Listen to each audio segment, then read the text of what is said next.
સુરત શહેર police commissioner Anupamsinh Gehlot સાહેબના માર્ગદર્શન હેઠળ સુરત શહેર ઇકોનોમિક ઓફેન્સીસ વિંગ જે ઇકોસેલ છે, જે સુરત શહેરની અંદર દાખલ થતા તમામ જે આર્થિક ગુનાઓ છે એની ઉપર ફોકસ કરી રહી છે.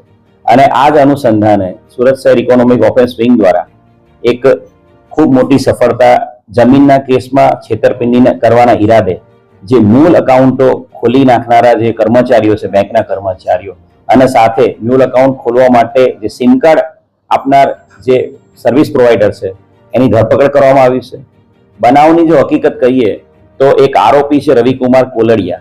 આ રવિ કોલડિયા જે ફરિયાદીને મળ્યો હતો અને રવિ કોલડિયાએ ફરિયાદીને એવું કહ્યું હતું કે મારી પાસે એક જમીન છે, એ જમીનનો મારી પાસે સોદા ચિઠ્ઠી છે અને આ જમીન હું તમને વેચી આપીશ. જમીનના જે ઓરિજિનલ માલિક છે, આ માલિકો અત્યારે કેનેડામાં છે, પણ એ સોદા ચિઠ્ઠી મારી પાસે છે અને જો તમે જમીન ખરીદવા માંગતા હોય તો હું માલિકો સાથે તમારો કોન્ટેક્ટ કરાવી આપીશ. અને આ રીતે ફરિયાદીને વિશ્વાસમાં લઈને આરોપીએ સૌથી પહેલા તો ફરિયાદીને પ્રોપર વિશ્વાસ આવે એના માટે ફરિયાદી જે જમીનના માલિકના અકાઉન્ટમાં પૈસા નાખે એ આશયથી, અને એને એવું બતાવવા માટે કે અકાઉન્ટ છે જમીન માલિકોના જ છે, એ આશયથી જે ત્રણ જમીન માલિકો છે એ ત્રણેય જમીન માલિકોના ખોટા અકાઉન્ટ, ફેક આઈડી અને ફેક સિમ કાર્ડ દ્વારા એ ત્રણ જમીન માલિકો એ જાણતો હોવા છતાં કે ત્રણ જમીન માલિકો કેનેડામાં છે, એમની પ્રેઝન્સ અહીંયા છે જ નહીં ઇન્ડિયામાં, તે છતાં એ ત્રણ જમીન માલિકોના યસ બેંક અંકલેશ્વર શાખામાં અકાઉન્ટ ખોલી નાખ્યા હતા.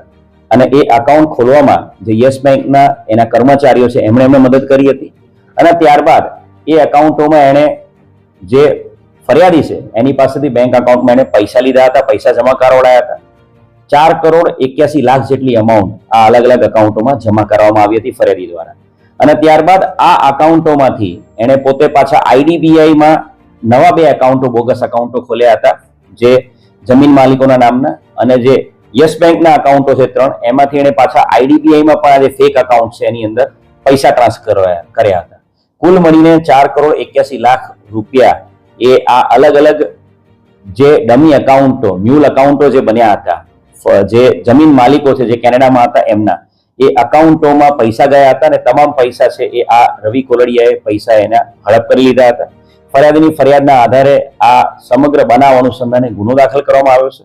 અને આ ગુનામાં જે કહ્યું એ પ્રમાણે યસ બેંક અંકલેશ્વરના કર્મચારીઓ સંદીપ કુમાર રણજીત પિલુદરિયા, આઝાદ ખાન પઠાણ, શિવાની સામંતભાઈ પટેલ, અને એ જ રીતે આઈડીબીઆઈ બેંક ઘોડદોડ રોડના જે કર્મચારી છે યાજ્ઞિક વઘાસિયા, એમ કુલ 4 બેંકના જે તે સમયના કર્મચારીઓની આ મ્યુલ એકાઉન્ટ ખોલી આપનારા કર્મચારીઓની ધરપકડ કરવામાં આવી છે.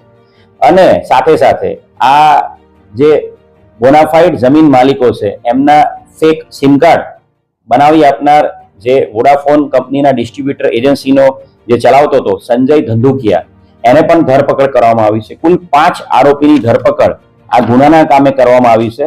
અને આ ગુનામાં આ અકાઉન્ટ ખોલી આપવામાં અન્ય કોઈ વ્યક્તિઓ મદદ કરતા છે કે નહીં એ બાબતે આરોપીની રિમાન્ડ લઈને હાલ પૂછપરછ કરવામાં આવી છે. યસ બેંક અને આઈડીબીઆઈ બેંક બંને બેંકના જે તમામ જે સિનિયર મેનેજર્સ ને એ બધા છે એમની પણ હાલ પૂછપરછ કરવામાં આવી રહી છે, જેથી કરીને આ અકાઉન્ટ ખોલી આપવા પાછળ જે આરોપીને મદદ કરનાર અન્ય કોઈ વ્યક્તિ પણ જો સામેલ હોય તો એની ભવિષ્યમાં ધરપકડ કરવામાં આવશે.